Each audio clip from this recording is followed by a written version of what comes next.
2021 সাল থেকে গণ অধিকার পরিষদের রাজনীতির সাথে যুক্ত। গণ অধিকার পরিষদই আমার প্রথম রাজনৈতিক প্ল্যাটফর্ম। তবে যেহেতু আমি আমার এলাকার একজন স্বনামধন্য ব্যবসায়ী, এই কারণে আমাকে বিভিন্ন সময় চাপে ফেলে সাবেক ফ্যাসিস্ট আওয়ামী লীগের বিভিন্ন অনুষ্ঠানে অনুদান এবং কিছু কিছু ক্ষেত্রে সরাসরি আমার উপস্থিতি ছিল, কিন্তু আমি আওয়ামী লীগ অথবা এর কোনো অঙ্গ সংগঠনের দায়িত্বে ছিলাম না। এমনকি আওয়ামী লীগের কোনো কমিটিতেও ছিলাম না এবং আওয়ামী লীগের কোনো কমিটির সদস্য হিসেবেও ছিলাম না। 2022 এর গণ অধিকার পরিষদের প্রোগ্রামে কেন্দ্রীয় নেতৃবৃন্দ সহ আমি, মোহাম্মদ দীপু, সুজন কুমার মণ্ডল সহ অন্যান্যরা আমার সঙ্গে যুক্ত ছিলেন। এটাই আমার প্রথম গণ অধিকার পরিষদের প্রোগ্রাম ছিল। আমি আওয়ামী লীগের বিভিন্ন নেতাকর্মীর হুমকি ধামকি এবং চাঁদাবাজির শিকার হই। আমাকে জোর করে ওদের বিভিন্ন অনুষ্ঠানে নিয়ে যাওয়া হয়, টাকা দিতে বাধ্য করা, বিভিন্ন সময় আমার নামে বেনামে পোস্টারিং করা সহ বিভিন্ন বিষয়ে জড়াতে বাধ্য করা হয়েছিল। 2022 সালে 22 এর আরও একটি প্রোগ্রামে আমি সহ সুজন মণ্ডল, এরপর আমি 2024 সালে উপজেলা নির্বাচনের স্বতন্ত্র থেকে মোটরসাইকেল মার্কায় উপজেলা চেয়ারম্যান পদে দাঁড়ায়। যেহেতু আমার দল গণ অধিকার পরিষদ তখন নিবন্ধিত দল ছিল না, কিন্তু নির্বাচনেও আমাকে বিভিন্নভাবে হেনস্থা করে আওয়ামী লীগ। জুলাই বিপ্লবের শহীদ আবু সাইদের বাড়িতে আমার নামে করা মিথ্যা পোস্টে কেন্দ্রীয় নেতা হাসান আল মামুনের পোস্ট বার্তা 2023 সালে 4 শাহগোলা।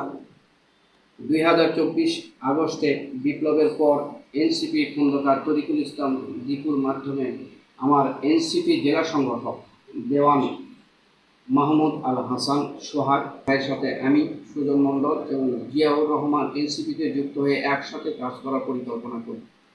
সবার সাথে আমার পূর্ব পরিচয় থাকলেও সোহাগ ভাইয়ের সাথে আন্দোলনের সময় পরিচিত হয়েছিলাম। তরুণদের নতুন রাজনৈতিক ভাবনা আমাকে আকৃষ্ট করে এবং আমরা সিদ্ধান্ত নিই যে গণ অধিকার ছেড়ে নতুন রাজনৈতিক দলে যুক্ত করি। অনেক কথা চালাচালির পর আমি সুজন মণ্ডল এবং জিয়াউর রহমান সোহাগ ভাইয়ের সঙ্গে ওনার অফিসে দীপু সহ আমরা ফাইনালি এনসিপিতে যুক্ত হওয়ার ব্যাপারে সম্মত হই এবং পরবর্তীতে আমরা একটি গ্রুপ ছবি উঠাই একত্রে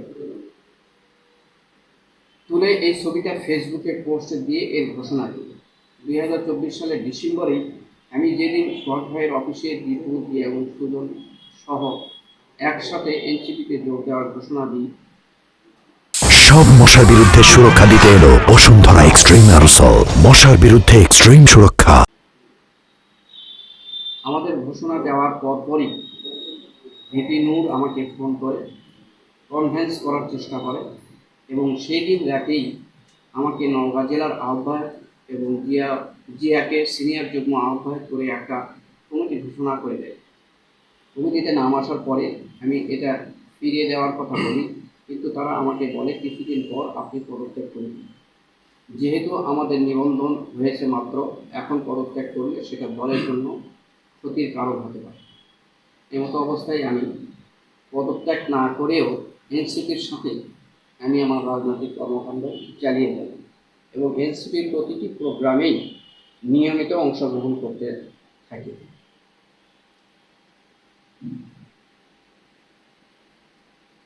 এরপর আমি গত 11 জুন 2025 আনুষ্ঠানিকভাবে গণ অধিকারে লিখিত পদত্যাগপত্র জমা দিই। তবে আগের মতোই তারা আমার পদত্যাগপত্র গ্রহণ না করে টালবাহানা করতে থাকে। পরবর্তীতে তারা গত 18 জুনের তারিখে, অর্থাৎ আমার পদত্যাগপত্র জমা দেওয়ার 1 সপ্তাহ পরের ব্যাকডেটে একটা ভুয়া বহিষ্কারাদেশ জারি করে। সেখানে আমাকে আওয়ামী লীগের সাথে সংশ্লিষ্ট থাকার ভুয়া কারণ দেখানো হয়। আমি যদি আওয়ামী লীগের সাথে যুক্তই থাকতাম তাহলে প্রায় 3 বছর ওরা আমাদের দলে রাখলো কেন? কারণ আমি চলে আসার সাথে সাথে গণ অধিকারের একটা বড় অংশ আমার সঙ্গে এনসিপিতে চলে আসবে এবং এটা আটকানোর জন্যই আমার নামে মিথ্যা এবং বানোয়াট প্রচারণা চালাচ্ছে গণ অধিকার পরিষদ। উল্লেখ্য, আমাকে নিয়ে একটি মহল এই অপপ্রচার নতুন নয়, এর আগেও একটা মহল আমার কিছু ছবি নিয়ে আমার বিরুদ্ধে এরকম অপপ্রচারে মত্ত হয়। তখন আমি গত জানুয়ারি 2025 সালে সংবাদ সম্মেলনের মাধ্যমে আমার অবস্থান স্পষ্ট করেছিলাম। আমাকে বিতর্কিত করার মাধ্যমে যারা এনসিপির অগ্রযাত্রা থামিয়ে দেওয়ার ষড়যন্ত্র করে তাদের এইসব কর্মকাণ্ডের তীব্র নিন্দা ও প্রতিবাদ জানাই। আমি আরও অঙ্গীকার করছি, আমাকে সুযোগ করে দিলে আমি এনসিপির রাজনৈতিক নেতৃত্বে নতুন রাজনৈতিক বন্দোবস্ত বাস্তবায়নের জন্য মেধা এবং শ্রম দিয়ে আন্তরিকতার সহিত কাজ করব।